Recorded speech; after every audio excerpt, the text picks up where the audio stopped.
Existem lugares que carregam cicatrizes que o tempo não consegue fechar. Lugares onde o passado se recusa a morrer e, por causa disso, exige que os vivos paguem o preço. Em 1998, um jovem chamado Kouchi Sakakibara foi transferido para a escola Yomiyama do Norte, na classe 3-3. Ele esperava apenas a rotina comum de uma cidade nova. O que ele encontrou foi uma comunidade inteira consumida pelo silêncio, pelo medo e por uma paranoia tão densa que podia ser sentida no ar. Fala aí pessoal, tudo bem? Cães aqui. E sejam bem-vindos de volta. Hoje nós vamos destrinchar Another. Vamos entender por que essa história começou com um pesadelo genial, mas terminou parecendo um crossover japonês. E bom, vamos lá que essa história tem bastante controvérsias.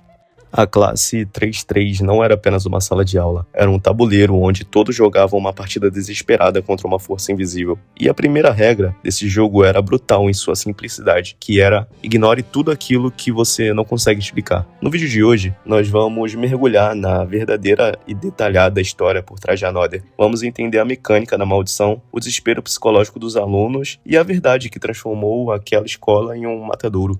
Para entender o terror de 1998, precisamos voltar 26 anos no tempo.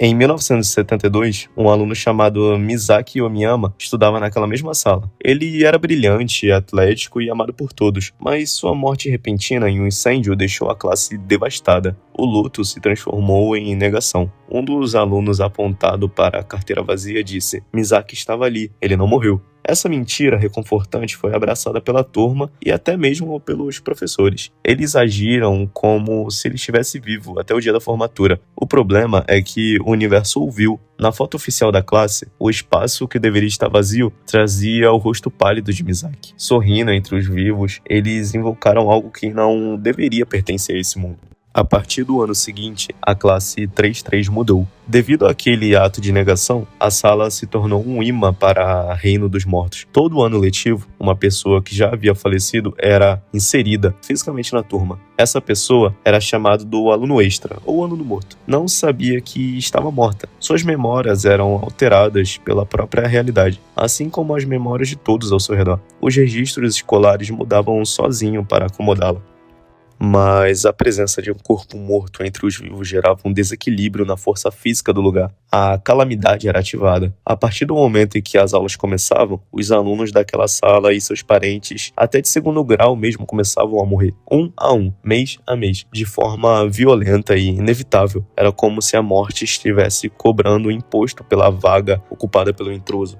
Ao longo das décadas, os alunos sobreviventes descobriram uma contramedida desesperada. Já que a realidade criava uma pessoa a mais na sala, a única forma de reequilibrar a balança era fingir que alguém vivo não existia. Era o pacto do isolamento. No ano de 1998, a escolhida para ser o bode expiatório foi, Mei Misaki, uma garota enigmática que carregava um segredo doloroso. Seu olho esquerdo é uma prótese de vidro feita por sua mãe adotiva. Era capaz de enxergar a cor da morte, uma aura que diferenciava os vivos dos extras. Quando Kouchi Sakakibara chega à escola, vindo de Tóquio, ninguém o avisa sobre as regras. Ele sofre uma doença pulmonar, perdeu a mãe na infância e carregava sua própria melancolia. Ao ver Mei sendo completamente ignorada por todos, ele assume que se trata de bullying cruel e, começa a interagir com ela. Ao quebrar o silêncio e falar com Mei, Kouchi, sem saber, quebrou o feitiço protetor. O equilíbrio frágil se desfez e a calamidade daquele ano foi oficialmente ativada. A partir daí, o anime nos submete a uma espiral de horror psicológico. Não se trata apenas de violência visual das mortes, mas o peso da culpa. A representante da classe, Yakari, perdeu a mãe em um acidente horrível e, logo em seguida, sofre uma queda fatal nas escadas da escola. E abrindo uma parênteses aqui, talvez seja o momento mais famoso do anime. Acho que aqui a maioria do pessoal conhece, né? A famosa cena do guarda-chuva, onde a garota tropeça e tem meio que seu pescoço atravessado por um guarda-chuva. Foi bem perturbador na época essa cena, mas convenhamos que é até bem legal. E a cidade de Yomiyama se transforma em uma prisão. Os alunos descobrem que tentar fugir da cidade ou pedir transferência não anula a maldição. As mortes os alcançam onde quer que estejam. O clima na sala de aula se torna insuportável. Cada olhar trocado é uma suspeita. Será que você é o morto ou será que sou eu? O terror em Another é mais eficiente quando foca na destruição da mente daqueles adolescentes do que das próprias mortes visuais. O clímax da história se passa durante uma viagem de campo para um santuário em uma pousada isolada nas montanhas. Uma tentativa desesperada de buscar a proteção espiritual. Lá, os alunos descobrem uma fita cassete gravada por um estudante de um ano anterior, revelando a única forma conhecida de parar a calamidade antes do fim do ano letivo. E bom, em termos claros, era preciso assassinar o aluno extra, devolver o morto à morte. Quando a fita é reproduzida acidentalmente para toda a pousada, a pouca sanidade que restava daqueles jovens colapsa. O medo da morte iminente ativa o instinto mais primitivo de sobrevivência. A pousada se transforma em um cenário de massacre. Amigos de infância se voltam uns contra os outros, com facas, barras e fogo. E bom, eles caçam a Mei Mizaki, convencidos de que ela é a causa de todo esse sofrimento. Mas a verdade era infinitamente mais cruel. Mei Mizaki usava seu olho verde de boneca para revelar a Coach quem era o verdadeiro morto. Não era ela, não era nenhum dos alunos da sala na real. O aluno extra era a Reiko Mikami. E bom, era a tia de Coach, a mulher que morava com ele e o apoiava. Ela havia sido assassinada 1 ano e meio antes, jogada em um rio por um criminoso. A distorção da realidade foi tão perfeita que Reiko continuava atuando como professora assistente da classe 3, e nem ela mesma sabia que tinha sido, assassinada. Para salvar os poucos sobreviventes, Coach é forçado a pegar uma picareta e desferir um golpe final na própria tia. O ato de assassinar alguém que ele amava para consertar um erro do passado que ele não cometeu é o verdadeiro ápice dramático e trágico da obra. Ao fim da tempestade, a calamidade cessa. As memórias dos sobreviventes começam a se apagar lentamente, limpando a existência de Reiko de suas mentes, como se ela nunca tivesse voltado. E bom, essa foi a história do anime, mas o que ele fez ser tão famoso na época? Bom, acredito que seja por conta das cenas de gore que aparecem. Tanto as mortes viscerais, tanto, como eu disse, a da escada, ou do professor se matando em frente aos alunos. É uma cena realmente bem detalhada e bem desconfortável e cômica ao mesmo tempo. E, bom, um anime de terror, onde uma personagem tem um olho meio diferente e consegue ver bonecas, é bem chamativo para os adolescentes, principalmente os adolescentes daquela época. E querendo ou não, é divertido.